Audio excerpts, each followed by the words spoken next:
afternoon. My name is Makgotso and and recently I've just been informed by a very good friend of mine that her children, well, her daughter and her sister's son have been sexually abused and molested by the granddad, by their father. And I'm going to read out a statement that she wrote for me. She wants me to share her story, and I will do so. So from the 29th of August, we noticed some strange behavior in the children. The girl child was highly aggressive and the boy child had started bedwetting again when he had stopped. On the 1st of September in the morning, when the granddad came into the fireplace for breakfast, the kids got so terrified. So much so that the girl child wouldn't go to him when he called them over, but the boy child went to him.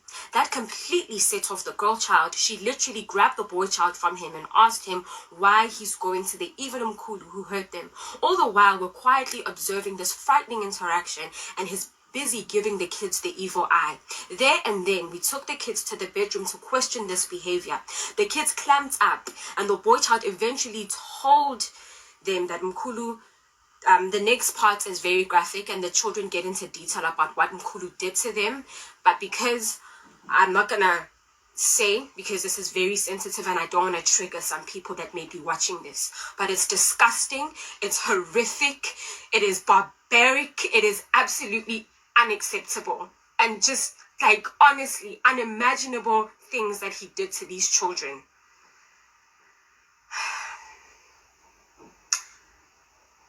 The girl child also got into detail about what he did. They both had to witness this. So they would witness each other getting sexually molested by the granddad. They told us that, he threatened them. He said he would kill them, cut off their heads if they said anything. Psychological abuse, emotional abuse, sexual, physical abuse.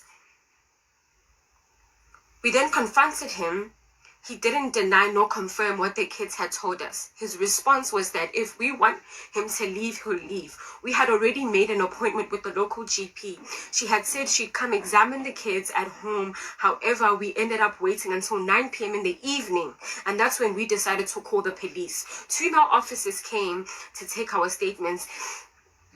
And he was taken in that evening. The following day, the traumatic team that supposedly deals with these cases came through, 3 females, and the way we were treated, Khotso, it was as if we were the perpetrators. Even on our way to the hospital to get the kids medically examined, I was being questioned as if we're the perpetrators. Both kids tested positive for sexual harassment and were put on ARVs for precautions. The family, a week later, this man, he's not even a gentleman, this perpetrator, this pedophile was released a week later. The family is not standing by my friends. Neighbors are questioning my friends for speaking up. They are being condemned for speaking up about this horrific act. It's not a matter of how could you report your father. It's how could this man sexually molest their young children? And how could the police let him get away with it? They are not protected by the police. The police are hardly even helping them. What is going on? What is going on? When perpetrators can get away with such things, and what? I'm doing this video. This is my plea that this man gets arrested. He needs to get arrested. And also, so many people in my own family, people in my family that have been sexually molested from the age of 7, people who have been raped, all sorts of horrific things have happened and nothing. There's no justice for them. No justice. So many little. Something really has to change within our country. Honestly, when it comes to the abuse of women and children especially, something has really got to change. And the killing, of course, because some of these perpetrators don't just rape or abuse you or beat you up or physically or emotionally abuse you. When they see they have done whatever they want to do, it's not enough. They end up taking a life of their victim. So honestly, something has really got to change. And this change needs to start from the top, from the government, from the president himself. He needs to stop saying, you know what, we are talking about this. We know what, we are condemning this. They need to take action, because obviously talking does not yield any good results. Instead, it's more, and more abuse. Of us as women, we live in fear, and it has to stop at some point, honestly.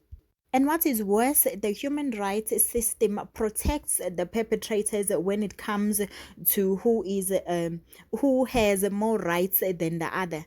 The person will be dead, the victim will be dead, the victim will be raped and in pain or physically abused, lying somewhere in hospital.